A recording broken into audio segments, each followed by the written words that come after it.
جنت والوں کی خوبیاں۔ ایک مرتبہ رسول اللہ صلی اللہ علیہ وآلہ وسلم نے صحابہ اکرام سے دریافت فرمایا، آج تم میں سے کون روزے سے ہے؟ آج تم میں سے جنازے کے ساتھ کون گیا؟ آج تم میں سے کون مریض کی تیمارداری کے لیے گیا؟ ہر بار سیدنا ابوبکر رضی اللہ تعالیٰ عنہ نے جواب میں کہا، جی میں۔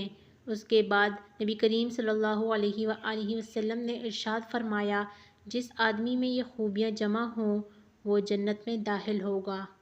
سیدنا علی بن ابی طالب رضی اللہ تعالیٰ عنہ بیان کرتے ہیں کہ رسول اللہ صلی اللہ علیہ وآلہ وسلم نے فرمایا، جو بھی مسلمان کسی دوسرے مسلمان کی صبح کے وقت میں عیادت کرتا ہے تو شام تک 70,000 فرشتے اس کے لیے دعا کرتے ہیں، اور اگر شام کو عیادت کرنے جاتا ہے تو بھی صبح تک 70,000 فرشتے اس کے حق میں دعا کرتے ہیں۔